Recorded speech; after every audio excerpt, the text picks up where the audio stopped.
Welcome to Championing Justice, your personal injury podcast. Join our host, Darl Champion, as he dives into the world of personal injury law, sharing insights on running a successful law firm, engaging with industry experts, and tort law issues. Don't forget to subscribe on Spotify, Apple Podcast, or your favorite streaming platform. Prefer to watch? You can catch the video versions of each episode on our YouTube channel, linked in the show notes. Thanks for tuning in and enjoy the episode. Thank you for listening to the Championing Justice podcast. My name is Darl Champion. I am a personal injury lawyer in Georgia. I have my own personal injury law firm called the Champion Firm, and I'm the host of this podcast where we have a variety of different guests on talking about a number of topics relevant to personal injury cases and personal injury law firms, both on the business side and on the practical side of actually handling the cases. Today, I am honored to have Delisi Friday on with us. She is the founder and owner of First Call Friday, and she is going to be talking with us today about attorney referral marketing and how to build a law firm that generates attorney referrals. Thanks for joining me, Delisi. Thanks for having me. So I have to admit, I knew of you well before you knew of me, and I was a big fan because I listened to Trial Lawyer Nation podcast.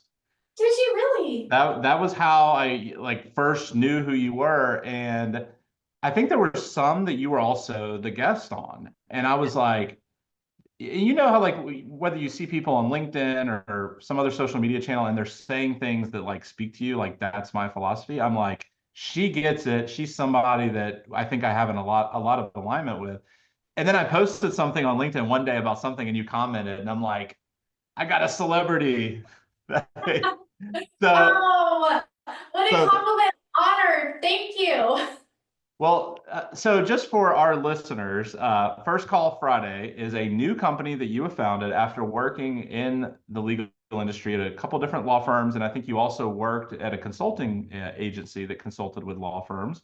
So wherever you want to start and talk about your expertise and your background and how you kind of got to do what you're currently doing with First Call Friday. Sure. So my father is a trial lawyer. That's how I have been in the legal industry for 20 years now, because when he hung his shingle in 1987, I watched him. I grew up in a law firm. I've done all the jobs inside of a law firm, and that's where my passion comes from. The last decade of my career, I am so thankful to have learned my love in the legal industry is really in marketing law firms and helping law firms connect with other law firms to grow a case referral aspect of their business, because it can be a challenge to keep up with the ad spend of those bigger firms that are out there. And quite honestly, because I know so many lawyers and because I truly do love connecting with people, case referrals is a passion of mine that really just takes advantage of my love of connecting lawyers with other lawyers. So I've spent my last decade working inside of a law firm and helping with legal marketing that way, but I was also chief of staff to Arjon Robbins. Arjon Robbins is the attorney who created How to Manage a Small Law Firm, among other businesses. He is an 8-figure serial entrepreneur. And when I worked with Arjon, to be his chief of staff and his right hand opened my eyes to the management side of legal. So I now have a deep love for what it takes to actually manage, grow, scale a law firm as well now, which rounds out my experience quite nicely. And when you're working with someone who is an 8-figure serial entrepreneur, you start to realize, hey, maybe I have that in me too. And that's exactly what happened. I worked with him, and then I worked with another firm for 6 months and tested out the magic in this magic wand of mine and said, I want to help more people, and I'm just gonna take a leap, and I will bet on myself any day of the week. So I'm betting on myself, and that's why I created First Call Friday. Awesome. And so obviously you've got an extensive background in marketing. You mentioned the management side. Are you working with lawyers and law firms, primarily on the marketing side, or are you weaving in a lot of the management stuff as well? I am weaving in the management style for a select group of attorneys I represent now if they need it and I feel like I can add value. I don't think I am the solution for everyone. I can certainly help guide them in the right direction, but if I'm not the right person, 100%, I will guide you to who those right people are, in my opinion, if you want to take it. I believe if I cannot provide a solution to someone, I should provide options to them. So I'm always a resource, and I'm not someone who says, oh, you have a problem? Good luck. I want to help you solve that problem, even if that solution isn't me. So we're talking about attorney referrals today, and I love attorney referrals. They are by far the biggest cases that we generate. Last year, I want to say it's something like 80+% of our revenue came from attorney referrals, or somewhere in there, 70%. It was high, because we had several seven-figure cases. We had a $6 million case that was an attorney referral, a 3.4, a 2.5, a 1.8. We had one case that was a multi-million-dollar case. It was from a Google LSA ad, but those are the exceptions, right? Oh, yeah. And so I think this is a great discussion and what I'm really looking forward to, because so much of the legal advice that I see now, from whether it's consultants or marketers or whoever, these lawyers that run these conferences, is all about digital, all about direct to consumer marketing.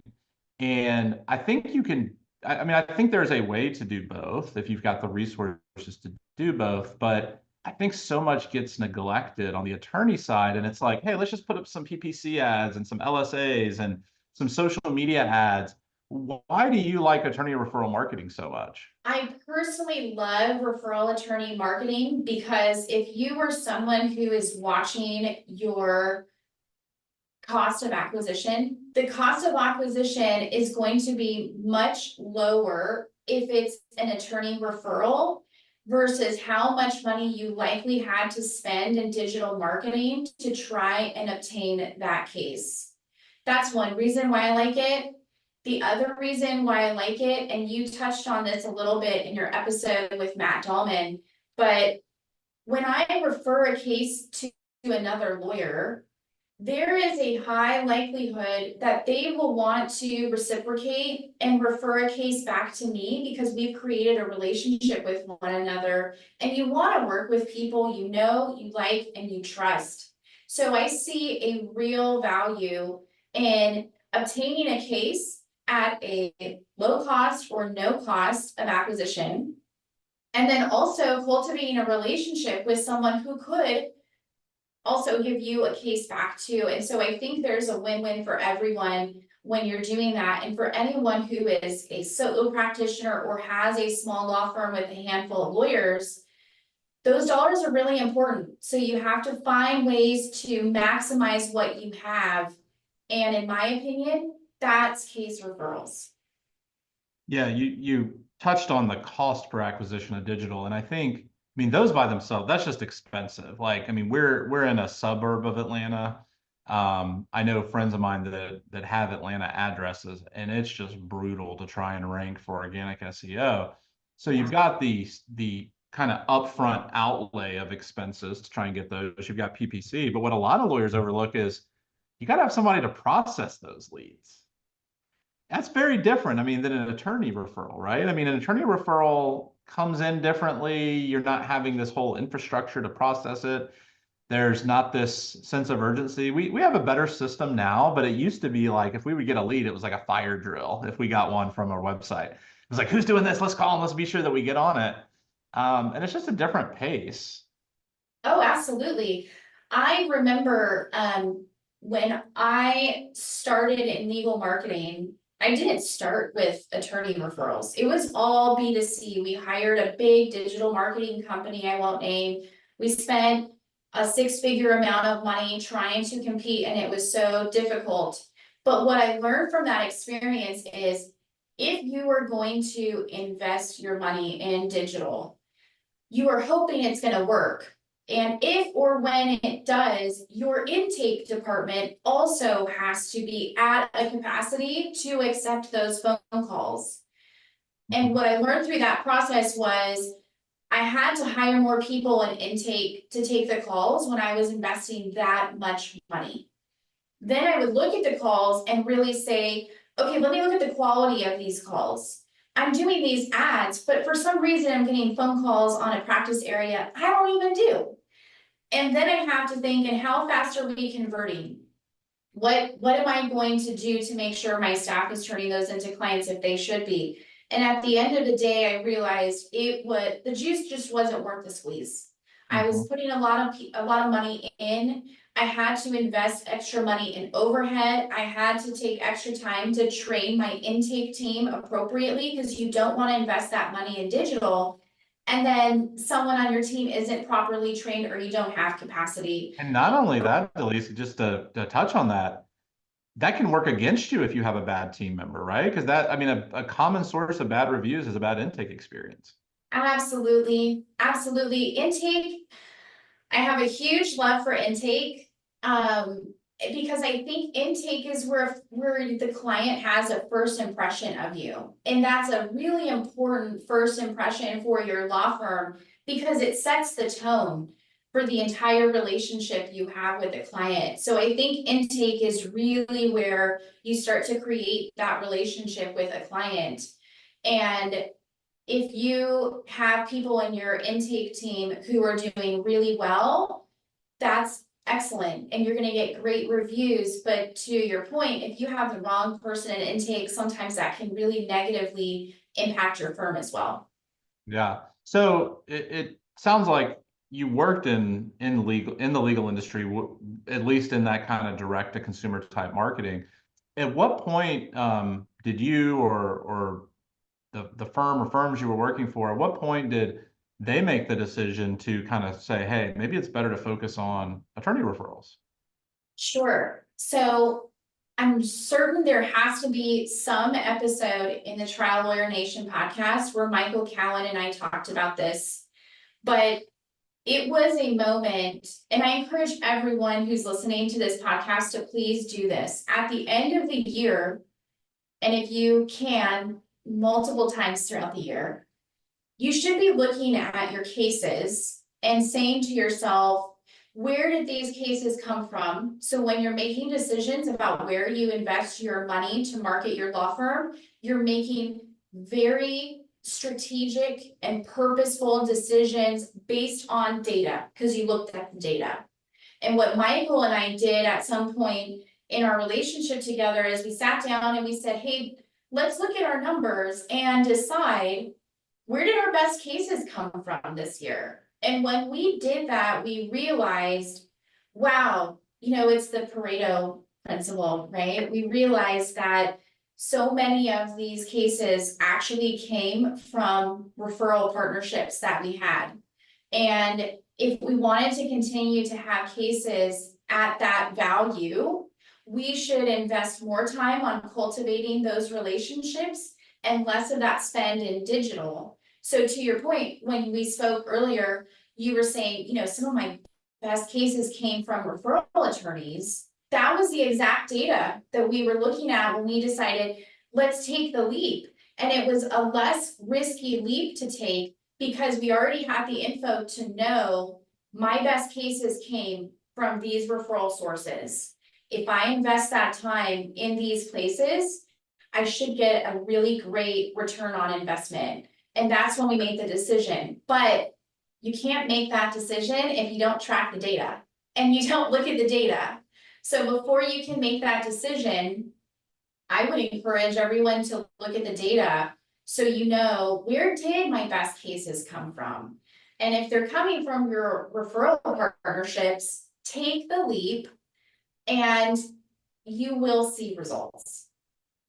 Yeah, so one of the things I love when I found the Trial Lawyer Nation podcast is I was listening to Michael and you on some of the episodes, and I'm like, these are the exact internal struggles that I have and internal debates that I have. And hearing Michael talk about it, and I think this may have been the episode you're talking about, but there's one, I think probably several times where he talks about all the problems with kind of the routine car wreck cases that he was having to deal with, and the property damage and all this. And those are internal debates we have constantly about cases that are worth taking. For our listeners in Georgia Georgia is now considering some pretty dramatic changes to the tort laws. And so some of those may make some of those cases even less valuable in terms of like the medical bills they get to claim. So that could affect people's calculation on that. I think, the one thing that I hear people say about attorney referrals, though, is they say, well, I don't want to write a check on the back end, whether it's, and I know every state's different. I think Florida, you're capped at 25% for a referral fee, or at least there's a presumption that that's what it is.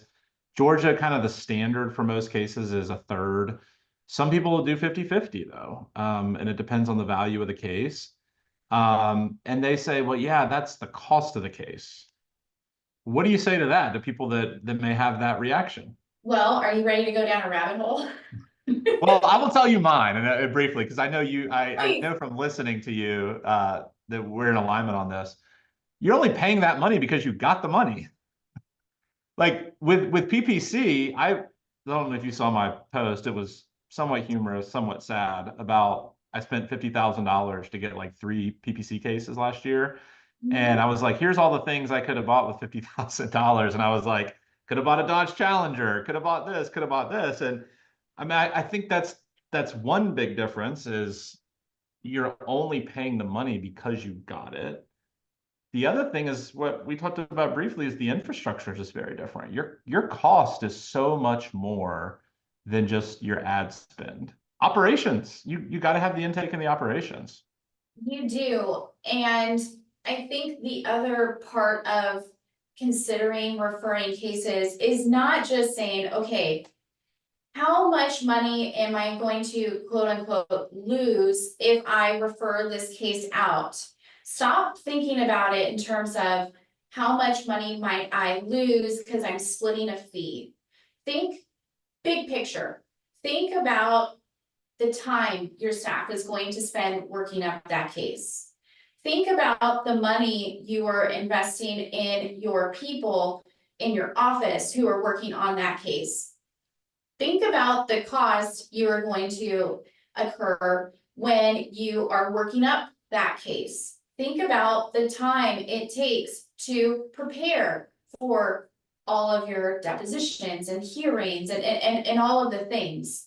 And then think about whether or not you have the time to invest in all of that, whether or not it's going to really create an issue with your bandwidth, whether or not taking this case on means you're going to be spending less time working on these other cases over here, and thinking about it in terms of your people, the money invested in the case, your bandwidth, the time you're investing personally, the time your staff is investing.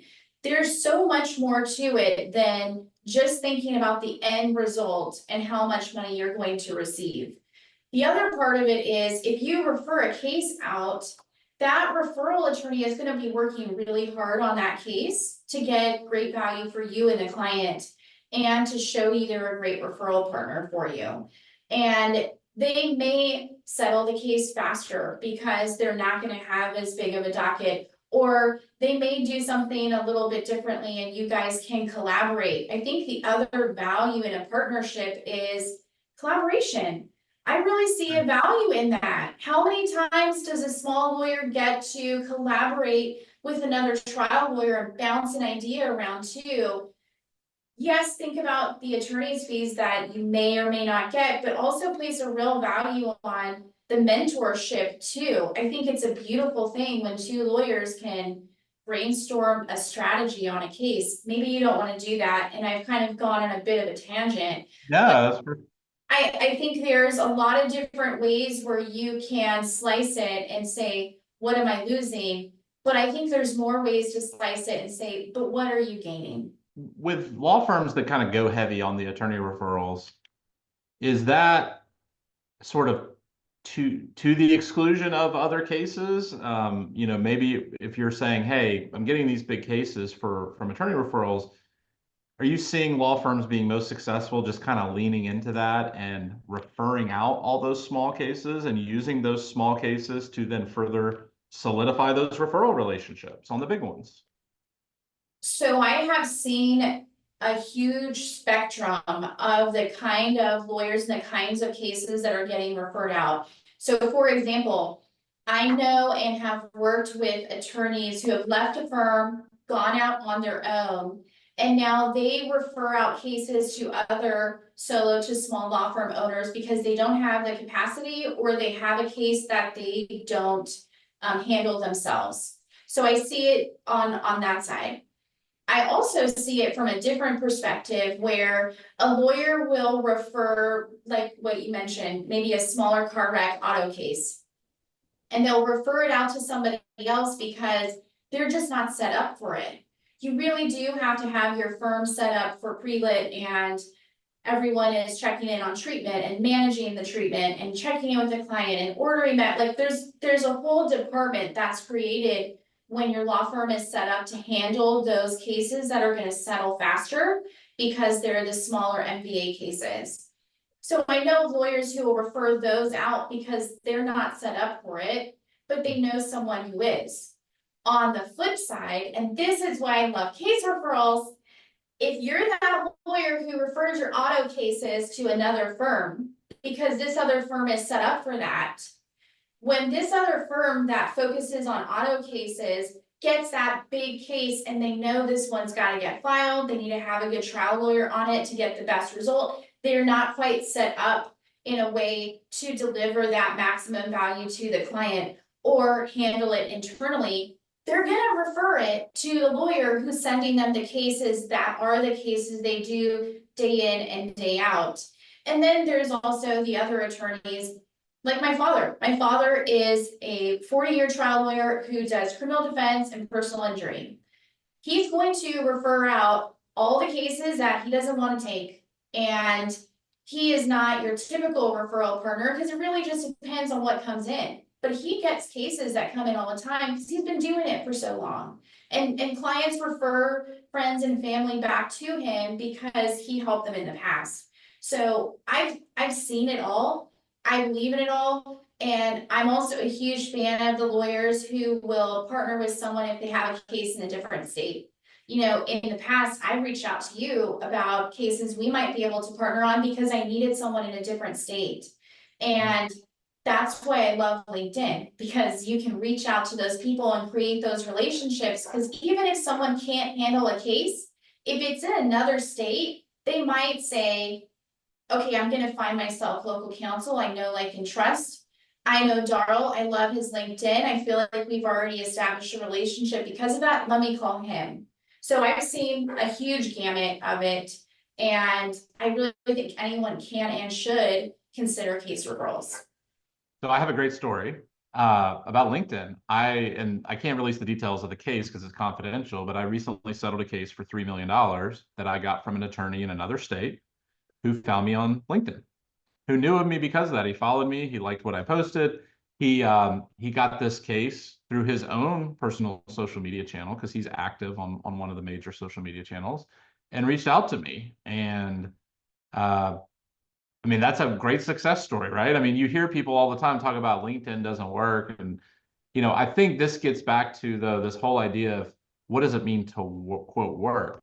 The platforms are all very different. So your attorney referral platform is going to be very different than your direct to consumer platform. Your direct to consumer marketing, which is your lead gen, that's your PPC, your social media, your SEO. Yes, like that's lead gen. That's getting the people that don't know you. The LinkedIn is, you're not marketing to potential clients. Maybe somebody on there is not a lawyer who finds you and is just like, hey, yeah, I follow your stuff. It's great. But for the most part, it's other lawyers and it's building those relationships, and that takes time. So that's a great point. So I don't know how things are in Texas. I've been to Texas several times, you know, over just the last few years for a variety of reasons.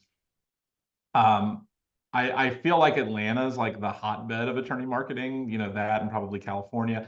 But I know Texas is extremely competitive.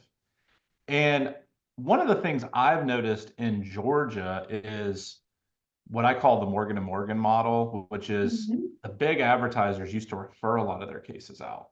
You know, they would try and get them settled, and then if it needed to flip to litigation, they'd refer it out. Morgan and Morgan kind of turned that model on its head, and despite all the criticisms I have of them and the way they do business, which is for an entirely different podcast episode.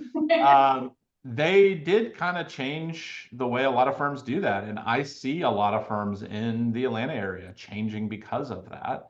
Some of it also has to do with insurance companies just being incredibly unreasonable pre-suit and needing to file almost everything. But are you seeing kind of a similar shift in Texas over the last 10 years with maybe more firms keeping stuff in-house and building an in-house litigation team?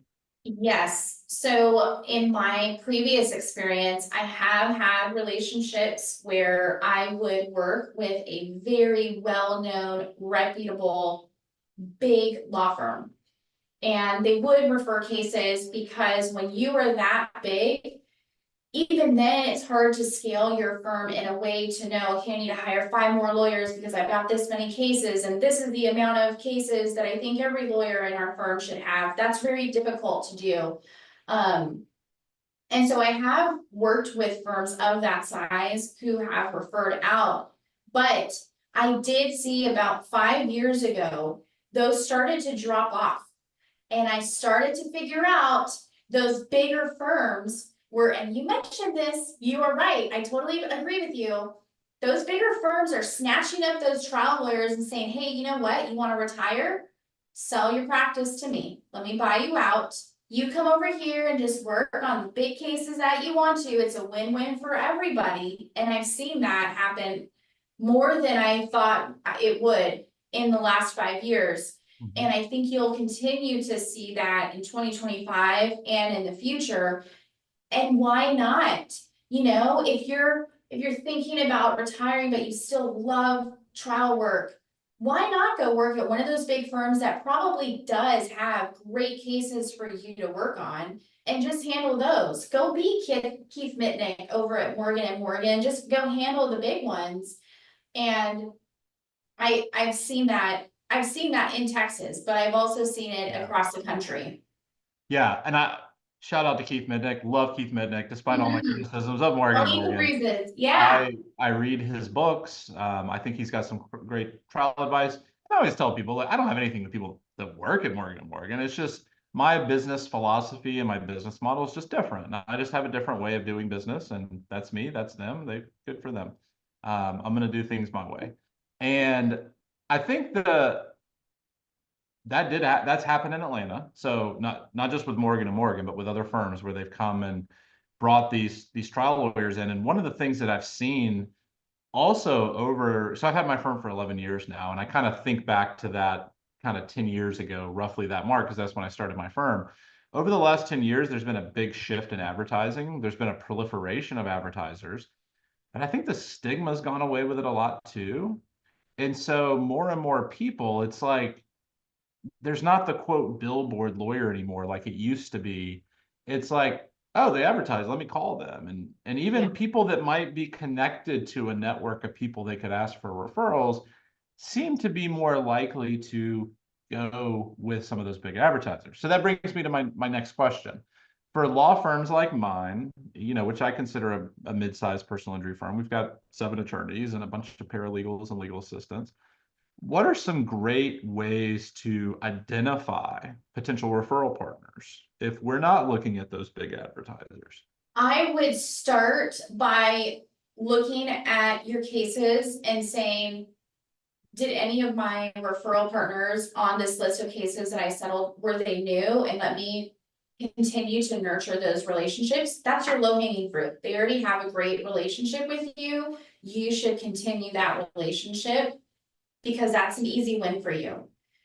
Trying to decide outside of that who might be a good referral partner for you, I think that depends on where you're located, what kind of practice you have, and what kind of cases you want. So, for example, for me, if I'm a personal injury lawyer, I'm probably going to want to partner with estate planning lawyers out there, because if a family comes to an estate lawyer, it's because something has happened, a loved one has passed away, and now they've been told you need to go through this process because your loved one passed away.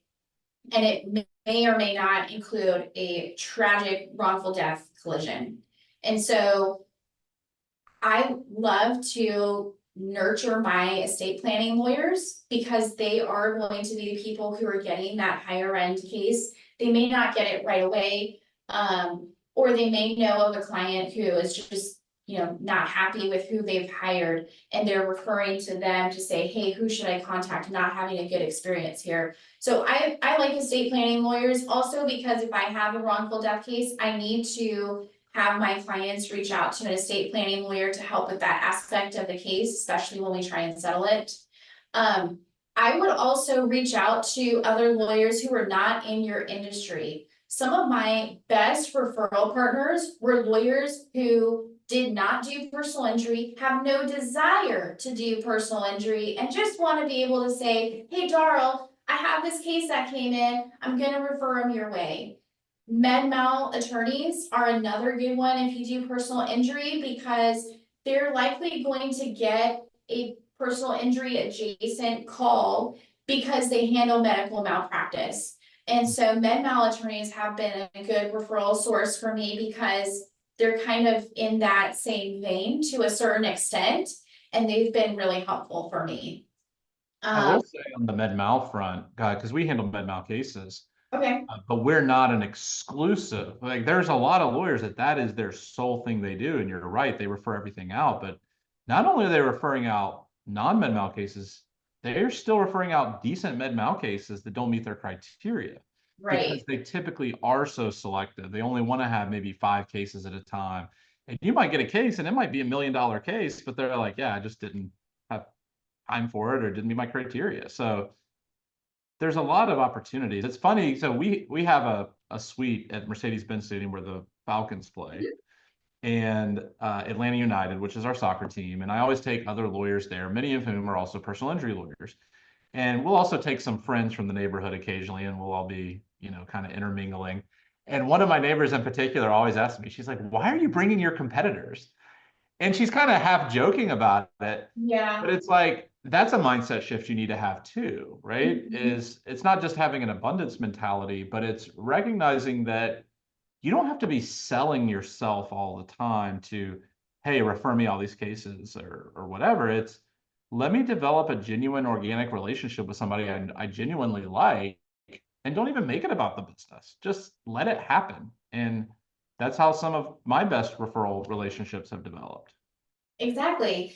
In that same vein, you never know when one of those contacts of yours is going to have a conflict. They may have a conflict, or they may represent a family involved in the vehicle and say, look, I don't want to have them sign a waiver of conflict of interest. I really think I just want to separate this, and I handle the dad, you handle the mom. And they want to work with someone that they trust. And so that could be another way that you have a case that comes from them, but you never would have thought. And the other part is, they may just decide that they want to niche down a little bit more. And when you make a decision that you don't want to handle a certain kind of case, it doesn't mean those phone calls aren't still going to come in. I know personal injury attorneys who have said, look, I looked at my numbers and I just really don't want to do any more premise liability cases. I don't want to be in federal court because I hate it, and A, B, C, D. But those cases are still going to come in, and there's still going to be another personal injury lawyer out there who wants to handle them. So why wouldn't you maintain that relationship with that lawyer, because they can refer you the kind of case they no longer want to take? I had Brian Glass on my podcast, and it's been some time, I think, over the last 2 months. And one of the things he mentioned was that they utilized a referral relationship manager. And that was kind of a new thing for them. Is that something that you've seen a role for in law firms, where it's like that you've got your kind of overall marketing person, but then you've got somebody else that's just focused on referrals? That makes my heart happy. It's not for everybody. It's not for everybody. That could be a job I would do for people, maybe even for free, like when I'm getting older, because I just don't want to be out of the business and I love it so much. Here's why I wholeheartedly agree with that. I agree with it if case referrals is an important part of your business development and you get enough cases referred in or referred out where that makes sense. The reason why I believe that can be a full-time, if not full-time, part-time job is because if you refer a case out, you need someone within your firm who's going to check in with your referral partner and just see how things are going. You should do it because you want to make sure the case is being handled and it's moving. You want to make sure the client's happy. But here's the other reason why you should do it. Every law firm owner should know their financials. They should use their case management system to put estimated settlement dates. They should use their case management system to put estimated settlement values. If you are planning on a case referred out to settle for, let's just say $200,000, but something happens in the case and now the value of it's gone down, there's this bad fact or there's no insurance, who knows? You need to adjust your case management system and your expectations of how much that case is going to settle for and when, so you as the law firm owner can make really smart decisions about the financials in your business. So for that reason, I think it's really important to have someone who owns the follow-up in those cases. The other part of it is if you are creating relationships, it's nice to have that relationship manager because they continue to maintain that relationship. In marketing, we call it staying top of mind. If you, Darl, are not doing something to stay top of mind with those referral partners every month, every 2 months, whatever criteria you put in place, your relationship manager is doing that for you. And I place a real value in that because if I have someone following up with a referral source once a month on a different case, I'm much more likely going to get a case back because my relationship manager is consistently keeping in touch with them. So I see a real value in that. And also, not just because you referred a case out, but if you have referral attorneys who are sending you cases, coming up with a strategy to say, okay, what am I doing to get more cases into the firm? It can be a job where you say, okay, Kayla, I need you to follow up with these 5 attorneys once a month. And Leticia, I need you to follow up with these 10 attorneys once a quarter. And you're delegating those business development activities to other people in the firm who are not you, but are still doing it and will maintain those relationships for you and hopefully get a case referred in sooner than if you didn't have those people and those tasks in place. So one of the things that we talked about, and I think this might have been before we started recording, was one of the benefits of attorney referrals is you're not having to compete with your Morgan & Morgan and these other, giant law firms and their ad spend. And so I think that's one differentiator that I wanted to kind of use to dovetail into this other thing, which is a lot of what I see now online and with, conferences and conventions and whatever is, again, it's just all focused on lead gen. And I've said this before, if your unique selling proposition is just how many eyeballs are on your ad, that's a tough game to play. Mm-hmm. Like, you've got to be a good lawyer. And that's, to me, the most important thing for attorney referrals. But so much of what I'm seeing now is PPC, social media, SEO, which again is great. Like we have a presence in those areas, but it's like that's what those firms are doing, these lead gen things. And you're not built to have a sustainable practice if that's what you're doing. Because again, like there's nothing unique about what you're offering to the public. I agree. It's also very costly. I think when it comes to referral marketing, if I pick up the phone and I call you, or I text you, or I open my computer and I email you, or I have someone in my office send you a gift, or I ask you to meet me for coffee or lunch, what's the real cost involved in doing something like that? It's minimal. I would say that the bigger cost is your time invested in doing that. I think it can be very challenging if your only marketing plan is to put a whole bunch of money in digital. I think it's very risky. I'll give you an example. Think about how many lawyers you saw on LinkedIn freaking out because TikTok was down for 48 hours. And they said, oh my God, that's where I get all my cases. Oh my God, that's where all my clients are. I was the person starting fights on LinkedIn saying, and you know what?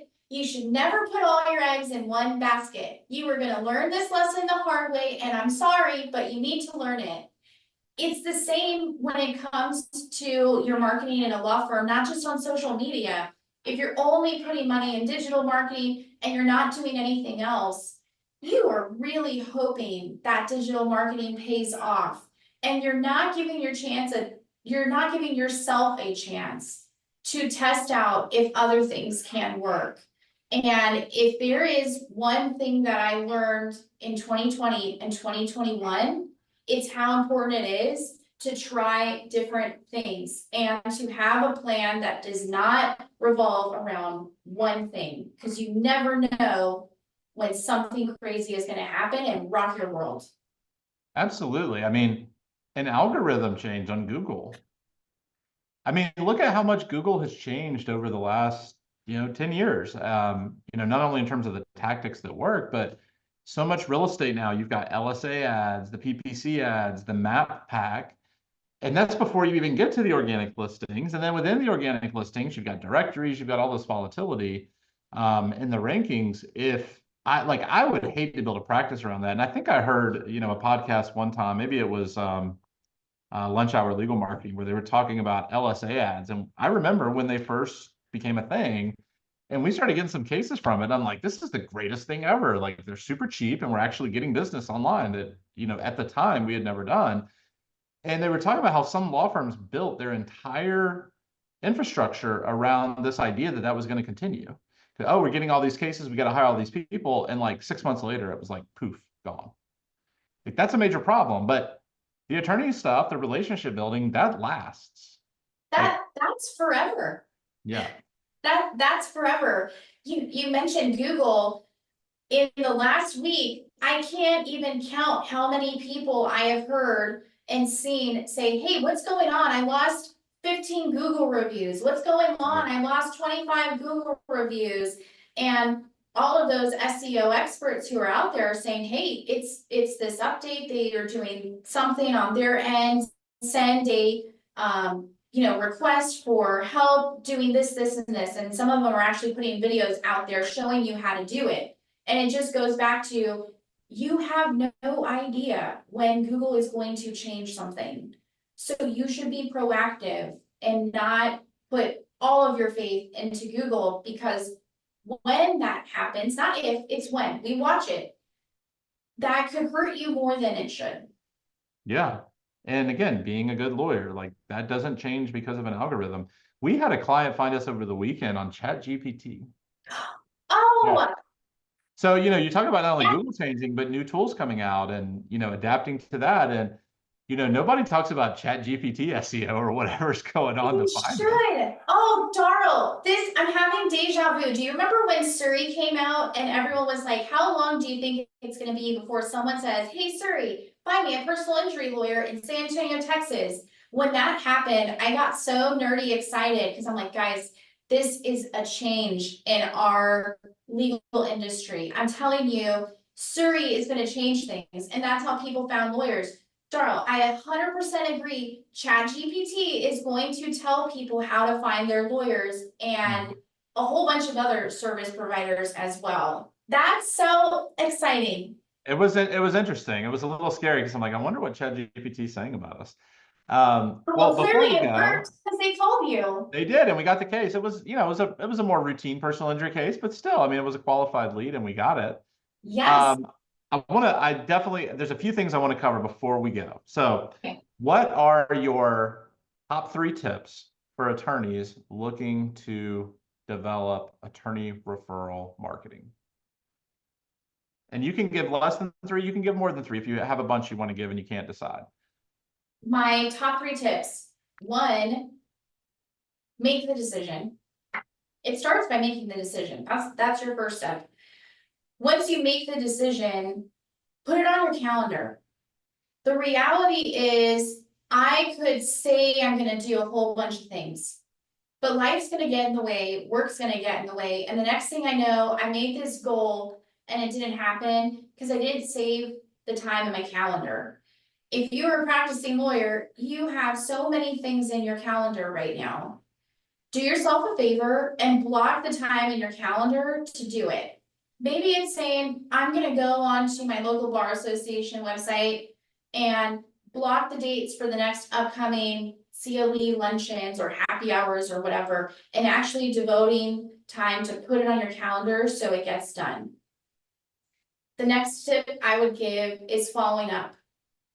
It blows my mind how many lawyers I've spoken to, and they go to an event and they meet someone great, and I say, okay, and then what? And they just look at me with deer in the headlights and these big eyes like, well, I mean, we had a great conversation. And I said, and then what? Did you follow up with an email? Did you follow up with a text? I'll give the example I give all the time. Creating those relationships is like dating. If you and I go on a date and we have a great vibe and I want to go out on a next date, if I don't ask for that next date within the first date, maybe two at the most, that magic is gone. You have to strike while the iron is hot and that magic is still there. And let's be honest, while you still remember. Because how many times have you gone to an event and you're like, oh man, I met this great lawyer. Her name was Delisi. And she told me something and I wanted to follow up on it. Oh, what was it? And you just forget. So if you're going to devote the time to make those connections, devote the time to actually follow up too. Because I see that ball getting dropped way more often than it should. And you've essentially wasted your time by not following up. Right. And then take it a step further and say, and what action am I going to take next? Because the follow-up happens, but then what do you do after that? You have to take another step after that, whether it's saying, hey, Darl, let's keep in touch. Do you want to grab lunch in April? Let's set the date now because I know we're both really busy.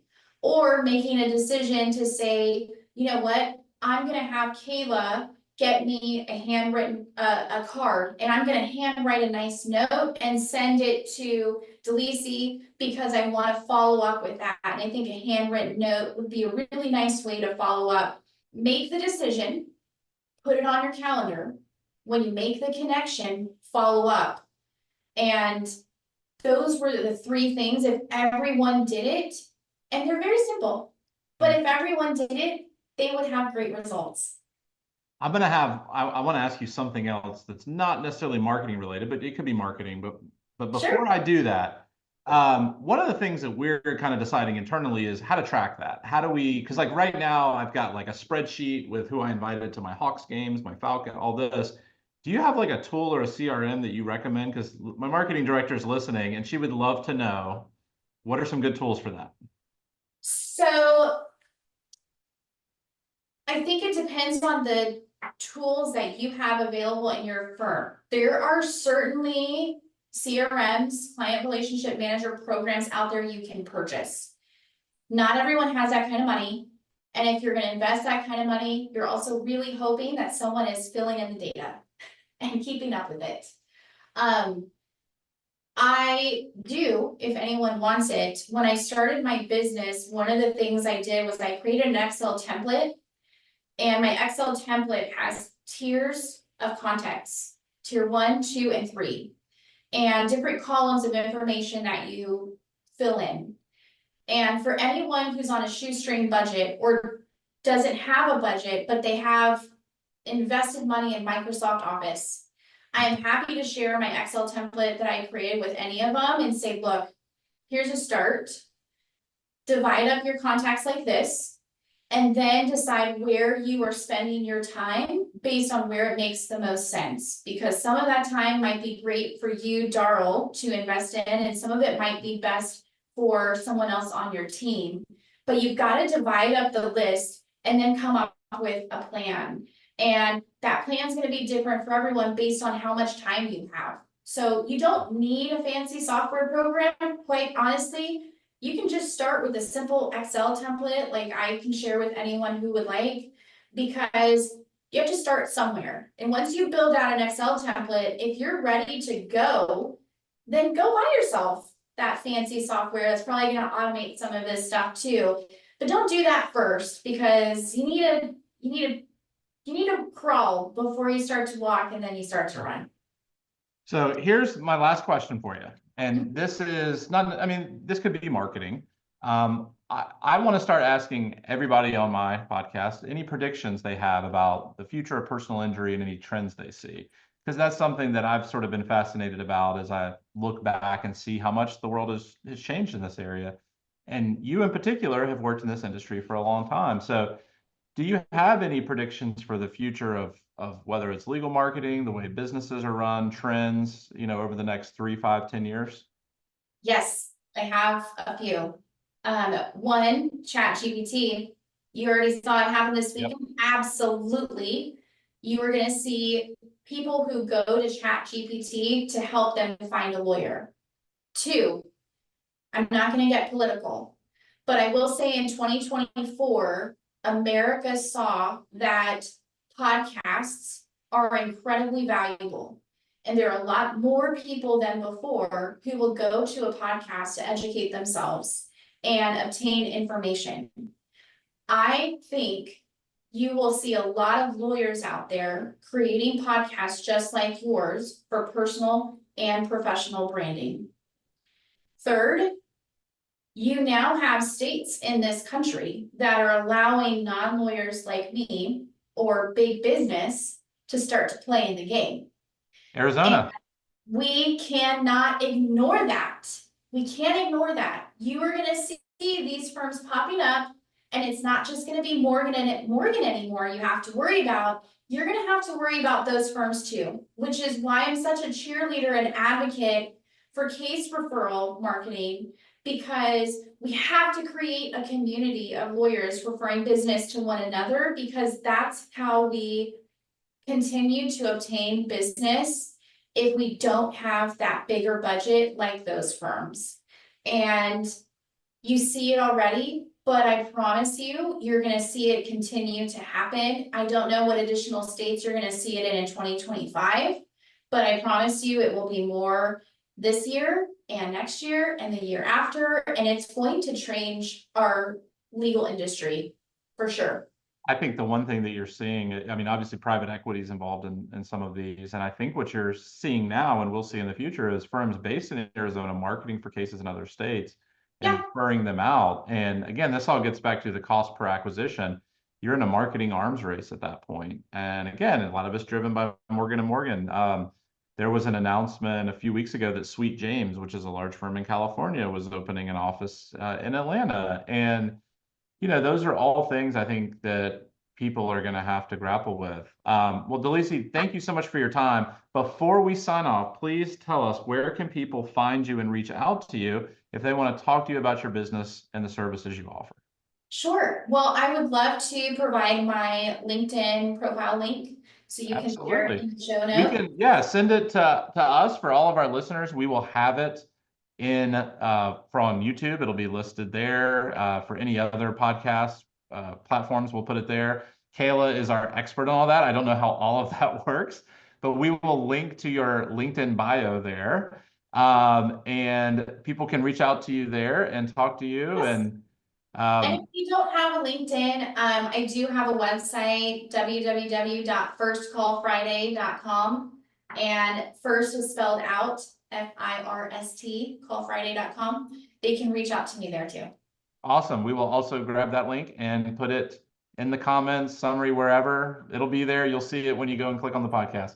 Thank you so much, Delisi. This has been very engaging. I'm going to leave here and go talk to Leticia about all the ideas that we have now. Thank you. Sounds good. Thanks, Darl. Thank you for joining us for the Championing Justice podcast. Please rate, review, and subscribe, and we'll see you next time.